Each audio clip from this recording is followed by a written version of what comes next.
Hello बच्चों, आपका हमारे चैनल में स्वागत है। बच्चों, आपको हम इंग्लिश ग्रामर के तहत टेंस पढ़ा रहे हैं। प्रेजेंट टेंस को पढ़ा चुके हैं। पूरा प्रेजेंट टेंस के चारों भाग बता दिए हैं आपको। इसके बाद पास्ट टेंस का परिचय बताए, पास्ट टेंस के कितने भाग होते हैं उसके बारे में बताए। अब हम पास्ट टेंस का जो पहला भाग है वह है simple past tense. Simple past tense के बारे में पढ़ेंगे और समझेंगे। देखिए, सिंपल पास्ट टेंस मीन्स क्या होता है? सामान्य भूतकाल, जो समय बीत चुका है उसके बारे में बात कर रहे हैं। तो सिंपल प्रेजेंट टेंस मीन्स हुआ सामान्य भूतकाल। और हिंदी वाक्य में इसकी पहचान, हिंदी वाक्य में पहचान क्या होगी? हिंदी वाक्य के अंत में क्या आएगा? ताथा, तिथि, तेथे, या, ई, ए, आ, बड़ी, ए, या केवल थाथे थी आता है। तो आप समझ जाइए कि ये सिंपल पास्ट टेंस की बात चल रही है।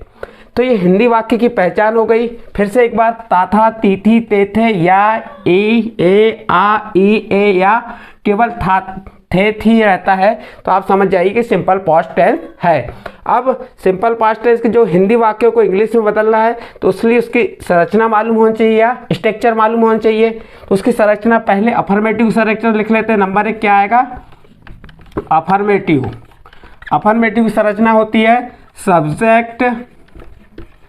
सब्जेक्ट प्लस वर्ब की second form plus object plus other word.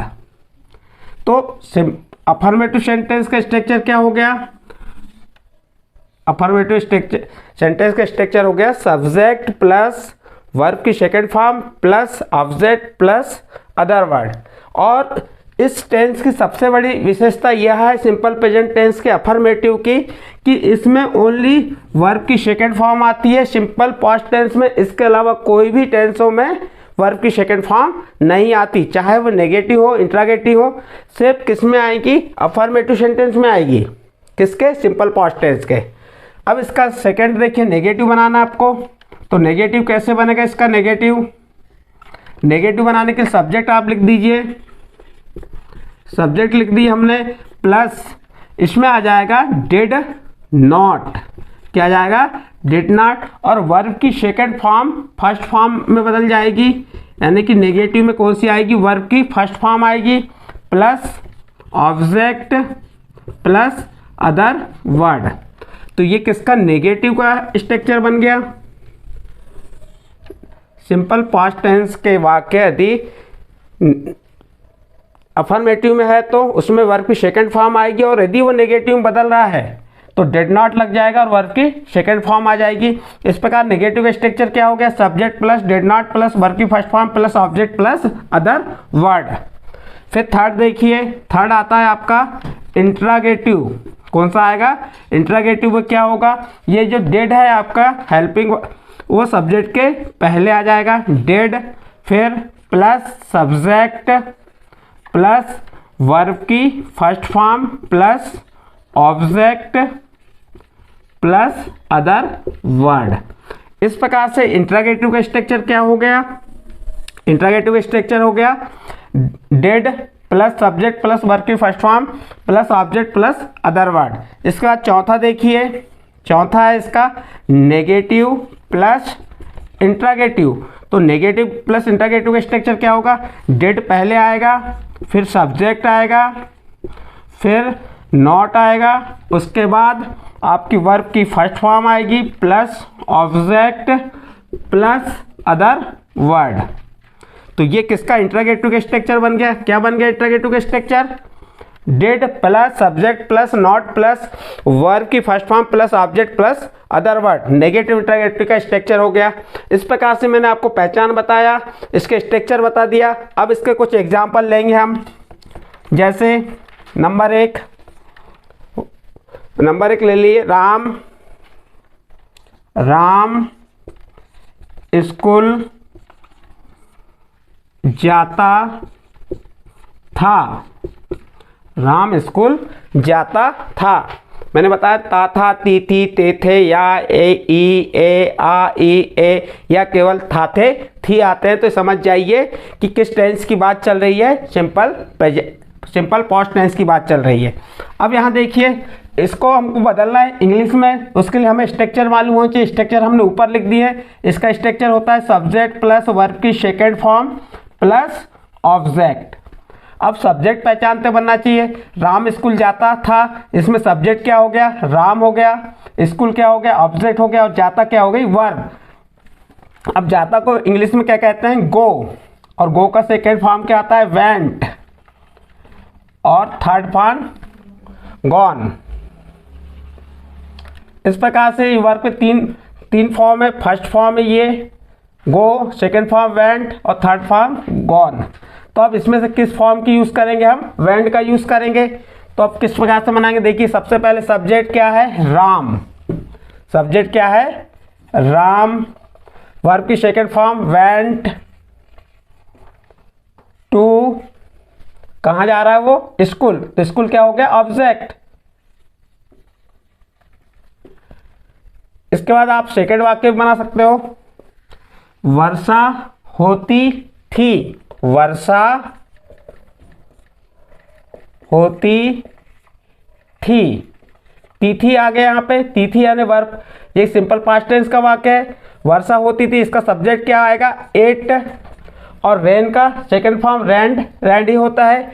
तो रेन का second form RAINED, rained, it rained. ये बन गई, इसका किसमें बदल गया, ये हिंदी वाक्य से इंग्लिश में। अब देखिए इसका तीसरा नंबर क्या कह रहा है, मोहन ने मेरी मदद की, या ऐसा भी आ सकता है, मोहन ने मेरी मदद की थी। तो इसका क्या हो जाएगा, यहाँ सब्जेक्ट क्या हो गया, मोहन, वर्ब क्या हो गई, मदद, और ऑब्जेक्ट नहीं दिया है, तो क्या हो जाएगा, सब्जेक्ट आ गया मोहन, और आपकी वर्ब क्या है, हेल्प, और उसका सेकंड फॉर्म, तो क्या हो जाएगा, मोहन ने मेरी मदद की। इसका इंग्लिश ट्रांसलेट क्या हो जाएगा, मोहन हेल्प्ड मी। इसके बाद फोर्थ नंबर देखिए, मैंने कल एक फिल्म देखी। तो यहाँ पे सब्जेक्ट क्या हो गया, मैंने के लिए क्या आ गया, आई। देखी यानी कि सी का सेकंड फॉर्म आ जाएगा शाह, और एक के लिए ए आ गया, फिल्म, और कल के लिए यस्टरडे। तो इस प्रकार क्या बन गया, मैंने कल एक फिल्म देखी का क्या हो गया, आई शा आ फिल्म यस्टरडे। नेक्स्ट, मैंने एक आम खाया, मैंने एक आम खाया। तो इसमें यहाँ थाते थी भी आएगा, यहाँ पे ई आया आखिरी में, यहाँ या आया, यहाँ पे भी बड़ी ई आए। इस प्रकार से इसकी पहचान आप कर सकते हैं। इस टाइप के वाक्यों की पहचान करना कठिन है, इसलिए इसकी जो पहचान बताया हूँ हिंदी में उससे ध्यान से देख लीजिए। क्या कहा, मैंने एक आम खाया। तो मैंने एक आम खाया, तो मैंने क्या हो गया, सब्जेक्ट हो गया, खाया क्या हो गई, वर्ब हो गई, और आम क्या हो गया, ऑब्जेक्ट हो गया। तो अब इसका क्या बनेगा, मैंने के लिए आई, एट, ईट का सेकंड फॉर्म क्या हो गया, एट आ मैंगो। एक आम की बात कर रहे हैं इसलिए आ मैंगो आ गया। तो इस प्रकार से मैंने एक आम खाया क्या हो गया, आई एट आ मैंगो। इस प्रकार से 5 नंबर हुआ आपका कंप्लीट। 6 नंबर देखिए, हमने टीवी नहीं खरीदा। तो ये नहीं शब्द जहाँ आ गया तो नेगेटिव वाक्य आ गया। नेगेटिव का स्ट्रक्चर बताया था हमने, subject plus did not plus verb की फर्स्ट फॉर्म प्लस ऑब्जेक्ट। तो अब यहाँ पे स्ट्रक्चर ये वाला काम करेगा आपका। तो सब्जेक्ट क्या हो गया, वी, और डिड नॉट क्यों आया, यहाँ पे क्या आएगा, did not, we did not, और वर्ब की first form buy a TV. तो हमने टीवी नहीं खरीदा, इसका इंग्लिश ट्रांसलेट क्या हो जाएगा, we did not buy a TV. इसके बाद नेक्स्ट देखिए 7 नंबर, मैंने एक लाल पक्षी नहीं देखा। मैंने एक लाल पक्षी नहीं देखा। तो इसमें क्या आ जाएगा, मैंने के लिए आई आ गया, और नेगेटिव इसलिए क्या आ गया, डिड नॉट, और वर्ब की फर्स्ट फॉर्म क्या आ गई, शी। देखने क्या कहते हैं, शी, और क्या, रेड, रेड बर्ड, या अ रेड बर्ड। तो इसका क्या हो गया, I did not see red bird. तो ये बन गया आपका 7 नंबर। 4th, इसके बाद 8 नंबर देखिए, क्या तुमने मुझे बुलाया। सेंटेंस क्या है हिंदी का, क्या तुमने मुझे बुलाया, और प्रश्नवाचक चिन्ह। तो यहाँ पे क्या आ गया तो आप समझ जाइए कौन सा, इंट्रागेटिव। और इंट्रागेटिव का स्ट्रक्चर क्या बताए थे, did plus subject plus verb की first form plus object plus last में क्वेश्चन मार्क, लास्ट में क्या आ जाएगा, क्वेश्चन मार्क आएगा। इस प्रकार से इसका ये बन जाएगा आपका, मैंने एक लाल सॉरी क्या तुमने मुझे बुलाया, प्रश्नवाचक चिन्ह आ गया। मुझे जहाँ तक मैं भूल चुका हूँ कि इसके पहले जो नेगेटिव इंट्रागेटिव और जो इंट्रागेटिव वाले जो स्ट्रक्चर बताया था उसमें प्रश्नवाचक चिन्ह नहीं लगाया हूँ, तो आप ध्यान से वहाँ देख लीजिएगा कि वहाँ पे प्रश्नवाचक चिन्ह आएगा लास्ट में। ठीक है, तो डिड आ गया पहले, तुमने के लिए यू आ गया, और बुलाने को कहते हैं कॉल, और मुझे मी, तो क्या हो गया, डिड यू कॉल मी, और लास्ट में प्रश्नवाचक चिन्ह। नेक्स्ट 9वां नंबर देखिए, क्या शीला ने फूल नहीं सूंघे, तो ये इंट्रागेटिव वाक्य है, लास्ट में प्रश्नवाचक चिन्ह आया, पहचान उसकी, स्टार्टिंग में क्या रहेगा और लास्ट में प्रश्नवाचक चिन्ह, तो आप समझ जाइए कौन सा किस सेंटेंस की बात कर रहा है, इंट्रागेटिव।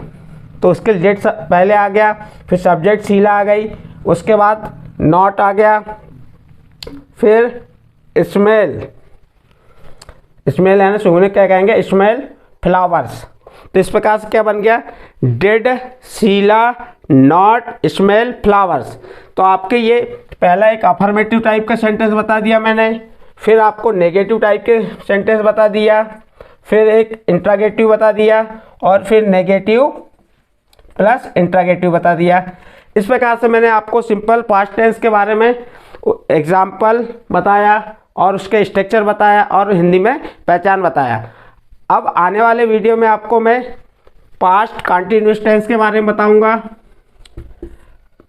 पास्ट कंटिन्यूअस टेंस की पूरा परिचय दूंगा। तो इस प्रकार से आपका यहाँ पे सिंपल पास्ट टेंस समाप्त हुआ। ठीक है बच्चों।